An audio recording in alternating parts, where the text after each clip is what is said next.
A paz, meus queridos, e a graça do Senhor Jesus. Shalom, shalom, shalom. Pastor Ilmar aqui de Lajinha, Minas Gerais, do Centro de Cultura Bíblica Bereshit, Seminário Tabernáculo Bereshit, Faculdade Bereshit. Nós temos aqui todos os cursos teológicos, né? Desde o básico até o bacharel, mas todos os cursos livres, não são cursos chancelados pelo MEC. Mas também temos convênio aqui no nosso Centro de Cultura Bíblica Bereshit.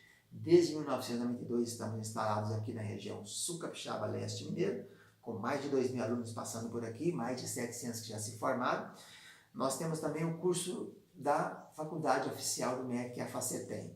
A FACETEM tem um convênio com o CCBB para ministrar o curso à distância de teologia e também outros cursos como pedagogia e administração. Nós estamos nas aulas do livro 2, chamada Hamartiologia. É a ciência que estuda o pecado dentro do esqueleto da teologia, junto com as outras logias, né? Já estudamos antropologia, angelologia, ainda teremos que estudar soteriologia, teremos que estudar escatologia, já tudo teremos ainda a estudar. Nós estamos falando de pecado, e na última aula falamos sobre as consequências do pecado para o pecador. Hoje falaremos das consequências do pecado para terceiros, quando atinge o meu próximo, né? Lembrando que o mandamento é: amarás o Senhor teu Deus sobre todas as coisas e a ti mesmo, e ao próximo como a ti mesmo. Amarás o Senhor teu Deus e ao próximo. Então, a relação vertical e horizontal. Então, qual o efeito do consequência do pecado para o próximo? Pode ser competição, por exemplo. E competição? O pecado também tem efeitos poderosos sobre o relacionamento entre os homens. Um dos mais significativos é a proliferação da competição. Uma vez que o pecado torna a pessoa cada vez mais egocêntrica, egoísta, centrada em si, ego, né? Ego. É inevitável que haja conflito com os outros. Desejando a mesma posição, a mesma pessoa como cônjuge, o mesmo pedaço de terra que o outro, sempre que alguém ganha, o outro perde. A versão mais extrema e amplificada da competição humana é a guerra, né? Com a sua destruição indiscriminada das propriedades e de vidas humanas. E aí nós encontramos essa palavra lá de Paulo. De onde procedem as guerras e contendas que há entre vós? De onde? Senão, Tiago, né, que fala isso. Senão dos prazeres que militam na vossa carne? Cobiçais e nada tendes, invejais e nada podeis obter, viveis a lutar e a fazer guerras.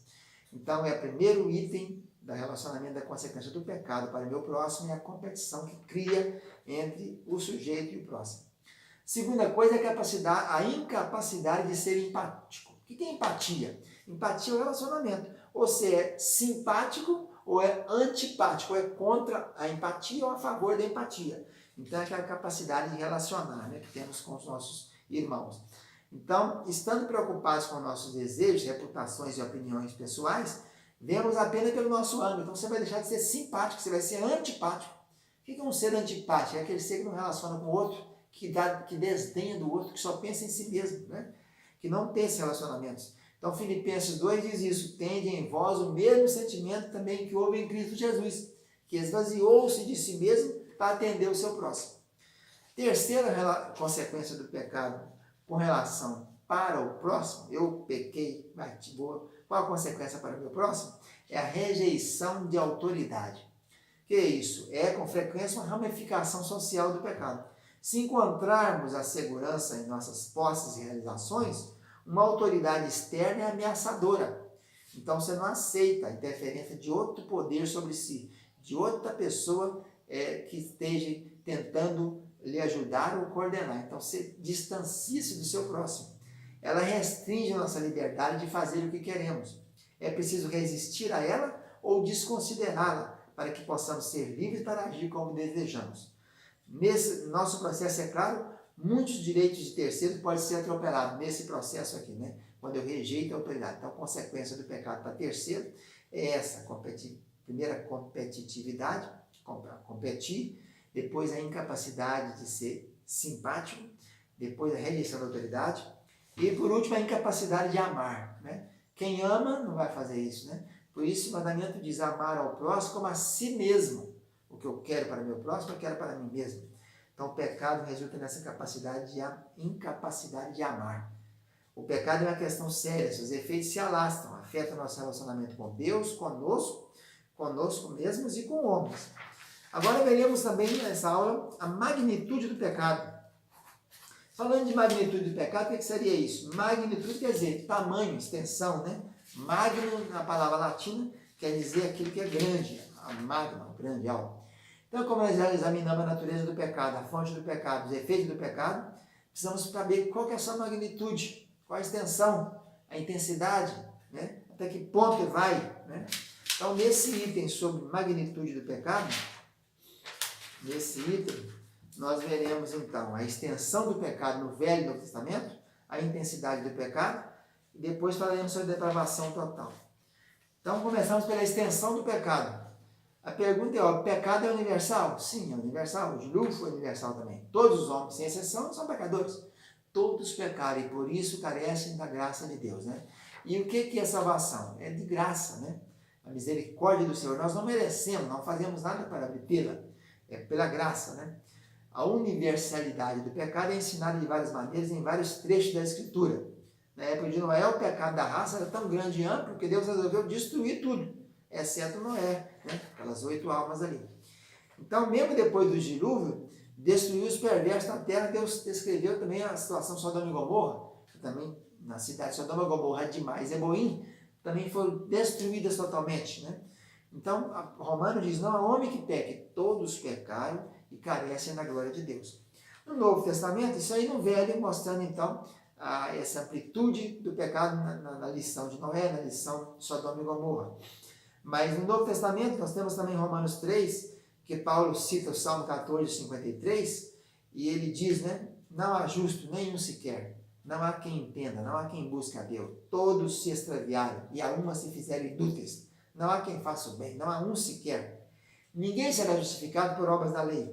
O motivo é que todos pecaram e carecem da glória de Deus. É o que está escrito, então, aí no Romanos, né? Então, não apenas a Bíblia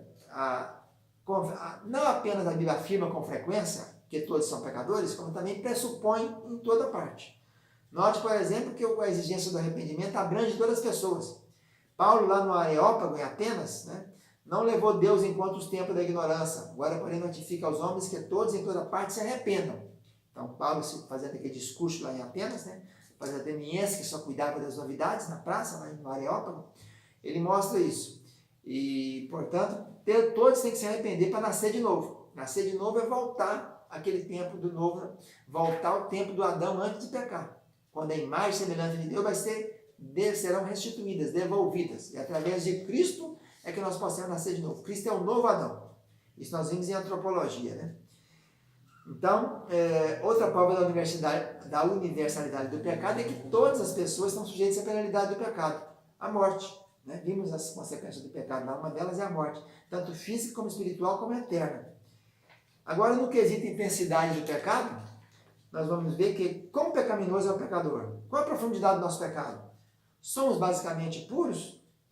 A nossa inclinação é absoluta, total? Então vamos lá, o Antigo Testamento, a maior parte dele fala do pecado mais que da pecaminosidade. Do pecado como um ato, mais que como um estado ou uma disposição. Mas havia distinção entre pecados de acordo com a motivação, a intensidade no caso aqui, né? O direito de asilo, por exemplo, na cidade de refúgio, era reservado aos que havia matado sem dolo, né? Acidentalmente. Então, não intencionalmente, está lá em Deuteronômio 4:42. Quando nós encontramos as lições dos profetas, por exemplo, Jeremias e Ezequiel, o pecado é retratado como uma doença espiritual que aflige o coração. Jeremias diz, enganoso é o coração, mais que todas as coisas, e desesperadamente corrupto. Quem o conhecerá? Jeremias 17:9. Em Ezequiel temos, dar-lhe-ei o seu coração, um espírito novo, porém dentre eles, tirarei da sua carne o coração de pedra, lhe darei um coração de carne, Ezequiel 11.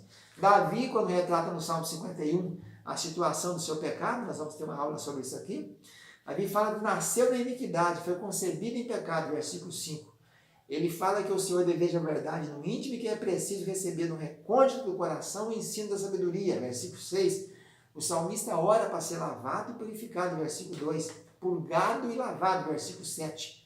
E pede a Deus que crie nele um coração puro e coloque um espírito novo e correto, ou inabalável, dentro dele, versículo 10. Então, no Velho Testamento, essa aí mostrando acerca da intensidade do pecado. Agora, no Novo Testamento, falando da intensidade do pecado, ele é mais enfático. Jesus falou que a disposição interior era má. Desde a sua meninice, né, o coração do homem já é mau. O pecado era muito mais um problema de pensamentos e intenções. Jesus chegou a dizer que se passasse uma mulher ali, você olhasse para ela, na velha aliança, só prostituir ou adulterar era pecado. O Novo Testamento diz somente pensar, cobiçar, é como já tivesse feito, já é pecado também, né? Então, ele foi além, né? Não é somente abster-se de cometer o adultério. Se um homem cobiça no coração, é como se já tivesse adulterado.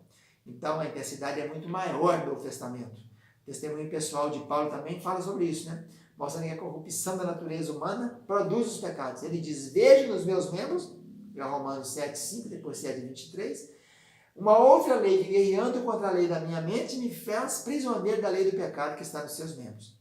Então, nós vimos a extensão e a intensidade, mostrando que no Novo Testamento as coisas se tornaram muito mais intensivas, né? Vamos ficando por aqui, fica na paz, tchau, tchau.